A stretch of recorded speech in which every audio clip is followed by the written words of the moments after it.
함께 하시는 줄로 믿습니다. 함께 하시는 하나님이 우리를 돌보시고 지키시고 보호하시고 인도하실 줄로 믿습니다.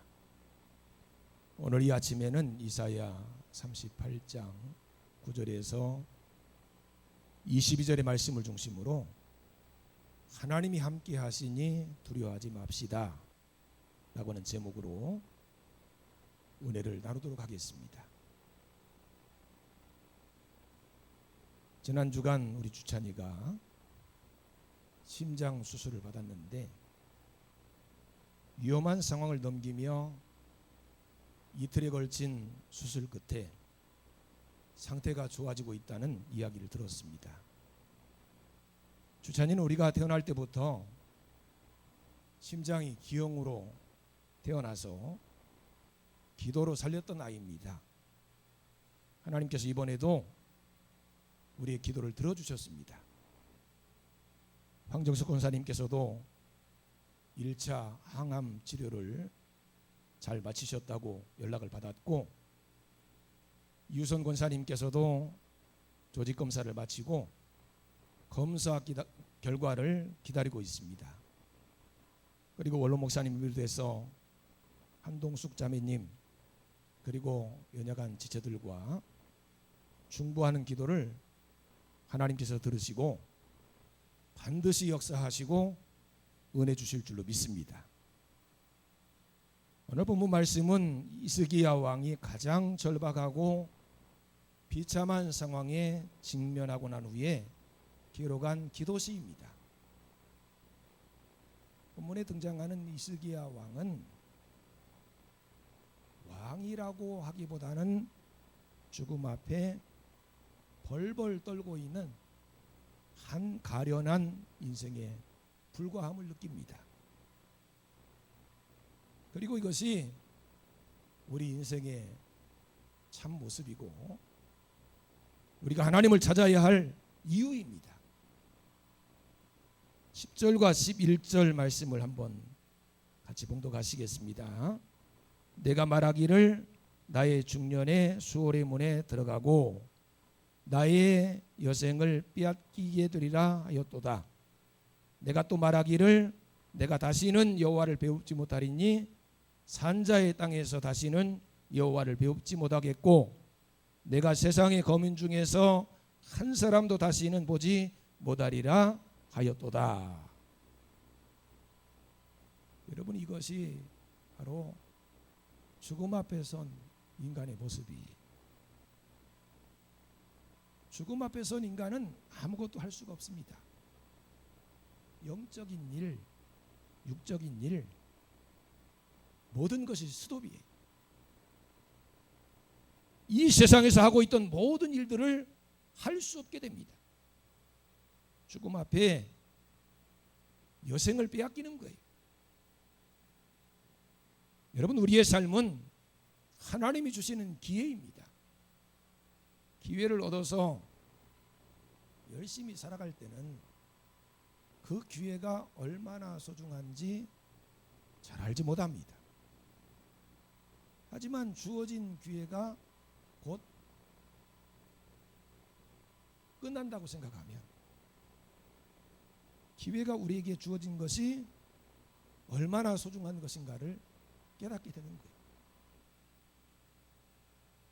아무리 우리가 달려가고 싶어도 하나님이 스톱하시면 우리는 달려갈 수 없습니다. 하나님께 소중한 예배를 드릴 수도 없고 사람들과 아름다운 교제를 나눌 수도 없고 앞으로 하고 싶었던 모든 일도 다 내려놓아야 하는 히스기야도 자신이 죽음 앞에 직면해서 가장 아쉬운 두 가지를 말씀하고 있어요.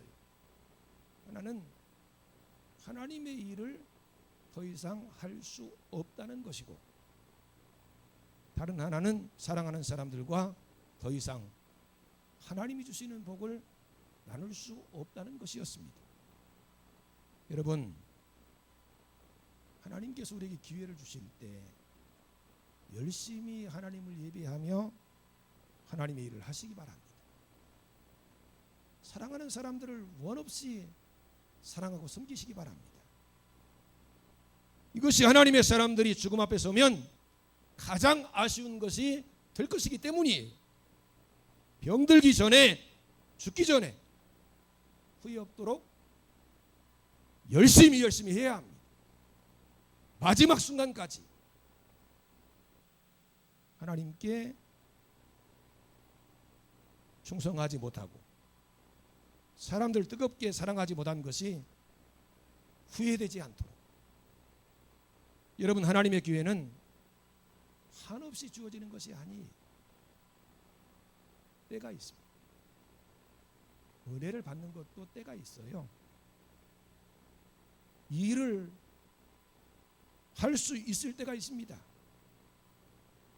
어두운 밤이 쉬울 것입니다. 여러분에게 주어진 기회를 최대한 선용하시기 바랍니다. 죽음을 앞에 둔 히스기야는 두 가지 두려움이 있었어요.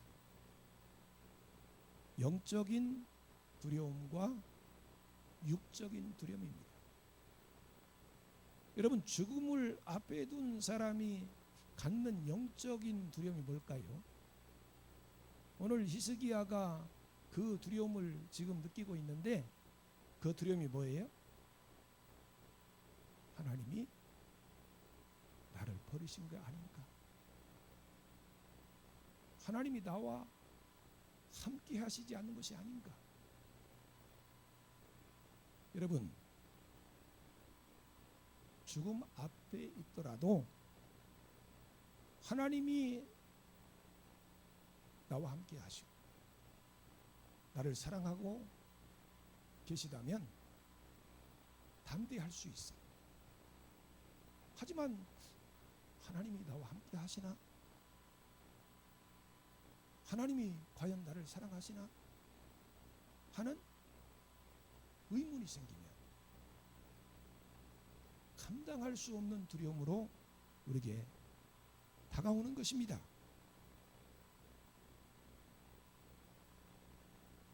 오늘 이 시간은 혹시 내가 지금 하나님으로부터 버림받은 것은 아닌가 하는 두려움이 있었어요. 히스기야는 자신의 죽음을 두 가지로 비유하고 있습니다. 목자가 장막을 거둠, 직공이 배를 걷어 마름. 목자가 장막을 치고 있다가 걷고 나면 그 자리에 뭐가 남습니까? 직공이 배를 다 짜고 나서요, 배를 걷어 말고 나면 그 자리에 남는 게 뭐가 있어요? 아무것도 없습니다. 이것이 바로 죽음을 앞둔 사람들의 허무예요. 그렇게 열심히 살아왔는데 남은 것이 하나도 없다는 거예요. 내가 지금까지 무엇을 했는지 도무지 알 수 없는, 헛되고 헛되며 헛되고 헛되니 모든 것이 헛되도다. 하나님의 심판대 앞에 설 준비가 되어 있지 않은 것입니다. 여러분, 사람이 한 번 죽는 것은 하나님이 정하시는 거예요. 죽음은 누구도 피해갈 수 없습니다. 하지만 중요한 것은 하나님의 심판대 앞에 설 준비가 되었느냐 하는 거예요. 그렇지 못하면 히스기야처럼 영적인 두려움에 휩싸이게 됩니다. 여러분, 똑같은 죽음을 앞두고 있는 사도 바울을 한번 보세요. 사도 바울은 죽음 앞에서 이렇게 고백합니다.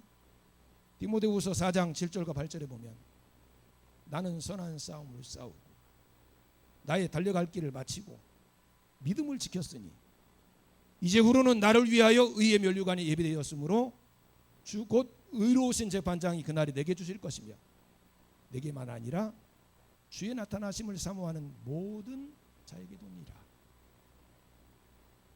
죽음을 앞둔 히스기야,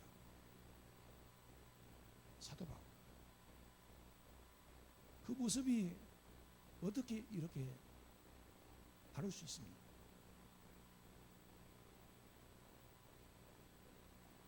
하나님의 사랑을 많이 받았어요. 하나님이 일도 많이 했습니다. 그런데 죽음이 눈앞에 다가온 거예요. 그런데 이 둘이 죽음을 대하는 모습이 전혀 다르게 나타나고 있어요. 살아있는 동안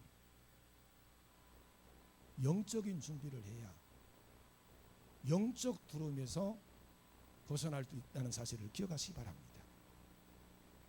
오늘 히스기야는 영적 두려움 못지않게 육체적 두려움에도 사로잡혀 있었어요. 13절 말씀입니다. 내가 아침까지 견디어 싸우나 주께서 사자같이 나의 모든 뼈를 꺾으시오니 조석간에 나를 끝내시리라. 여러분, 히스기야의 병세가 어떻습니까? 지금 히스기야의 병세가 어느 정도예요? 겨우 버텨서 아침을 맞이할 정도입니다.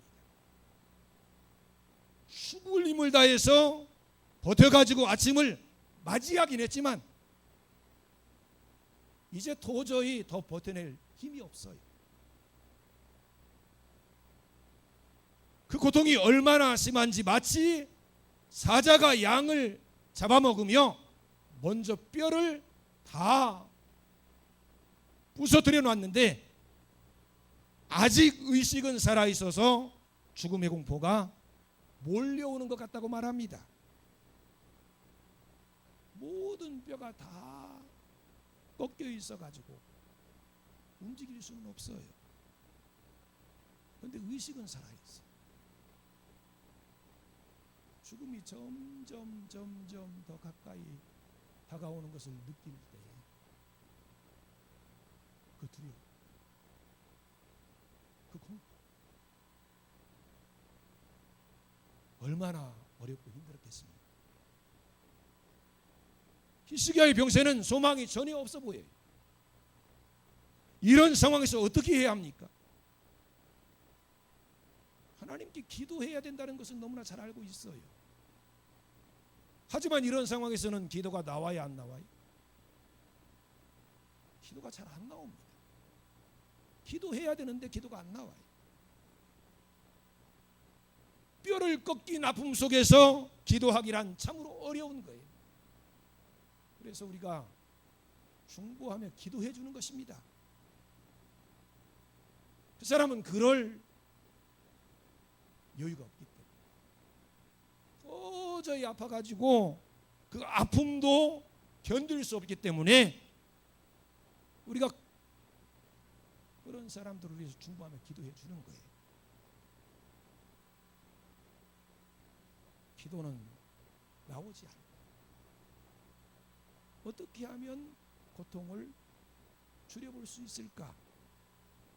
그런 생각만 들어요. 그런데 참으로 감사한 것은요, 히스기야는 그런 상황에서 기도할 마음이 생겼다는 거예요.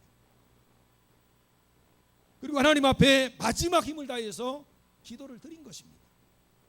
14절 말씀 한번 같이 읽겠습니다. 나는 제비같이 학같이 지적이며 비둘기같이 슬피 울며 내 눈이 쇠하도록 앙망하나이다. 여호와여, 내가 압제를 받사오니 나의 중보가 되옵소서. 여기 보면 세 가지 새가 나와요. 어떤 새예요? 제비와 학과 비둘기. 제비같이 학같이 지적이며 비둘기같이 슬피 울며. 이 새는요, 어떤 어려움에 처하면 사방 그 어느 것에 눈치를 보지 않고요, 계속 지적인다고 합니다. 계속 울부짖는다고 해요. 다른 짐승들은 막 울부짖고 있다가도 사람이 곁으로 다가가면 사람의 눈치 보느라 잠깐 잠잠합니다. 고개를 돌려가지고 사람들의 눈치를 봐요. 하지만 이 새들은요, 끝까지 지적인다는 거예요. 끝까지 울부짖는다는 거예요. 언제까지? 죽을 때까지. 아니면 문제가 해결될 때까지. 지금 히스기야가 그런 심정으로 기도를 하고 있는 거예요. 하나님이 들어주실 때까지 계속 기도하겠다는 것이죠. 하나님이 응답하실 때까지 내가 계속 목놓아 울부짖겠습니다. 여러분, 히스기야는 지금 죽기 살기로 하나님 앞에 기도하는 거예요. 그리고 이렇게 기도할 수 있는 것은 하나님 백성들의 특권이고 성령께서 주시는 마음입니다. 하나님의 백성들이 아니면 이런 기도를 드릴 수가 없어요. 성령께서 마음을 감동해 주시지 않으면 이런 기도를 할 수가 없습니다. 예수님께서는 우리가 하나님께 기도하되 과부가 불의한 재판관을 찾아가서 억울함을 호소하듯 기도하라 하십니다. 그 재판관은 하나님을 두려워하지도 않고 사람을 무시하는 사람이었어. 억울한 과부가 몇 날 며칠을 찾아갔지만 컵방귀도 끼지 않습니다. 하지만 좌절하지 않고 계속해서 찾아갑니다. 그랬더니 불의한 재판관이 어떻게 했어요? 그 과부의 원한을 풀어줬습니다. 그런데 풀어준 이유가 뭐였어요?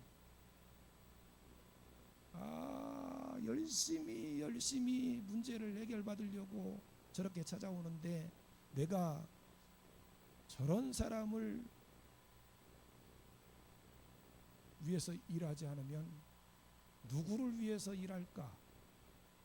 그런 마음에서 원한을 풀어줬다고 그랬어요?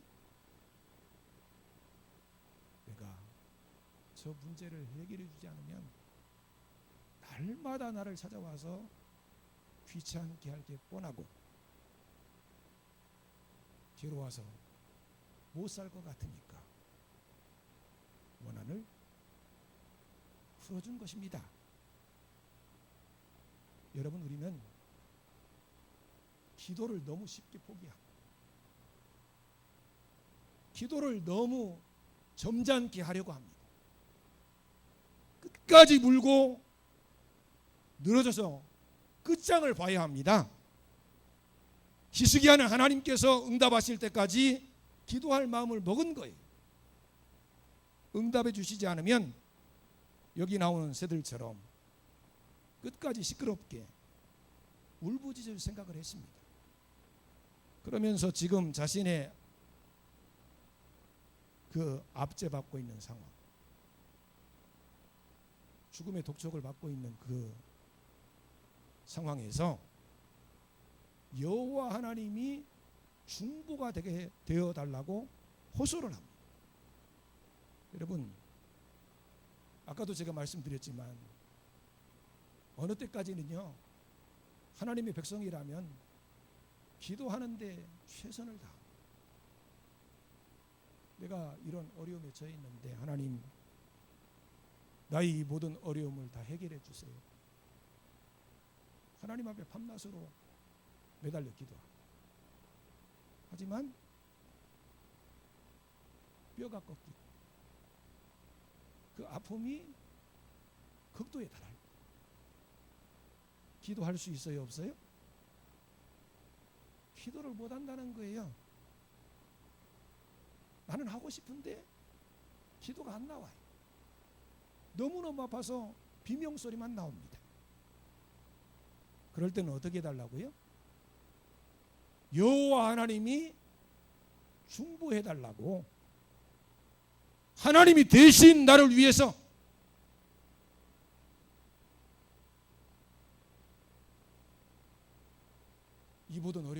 수 있도록 친히 함께해 주시기를 간구한 거예요.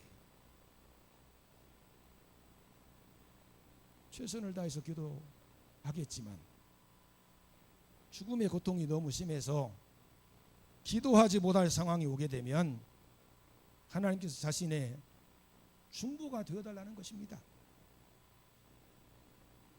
히스기야는 기도하면서 자신을 붙들고 계신 하나님이 계시다는 사실을 깨달았습니다. 그때부터는 부정적인 신앙에서 긍정적인 신앙으로 바뀌어집니다. 죽음이 코앞에 이르자 절망이 찾아왔어요. 영적 육적으로 소망을 발견할 수 없었고 하나님께서 나를 버리신 것 아닌가 생각했습니다. 그런데 기도하다 보니까 하나님이 함께 하심을 깨달았어요. 자신이 기도하지 못할 상황이 이르면 하나님이 중보가 되어달라고 매달리기까지 합니다. 여러분, 악한 마귀는요, 하나님과 연결된 생명의 끈을 끊어놓으려고 기도해도 소용없다고 우리 귀에 속삭입니다. 기도를 포기하게 하고 그냥 죽게 만드는 거예요. 하지만 끝까지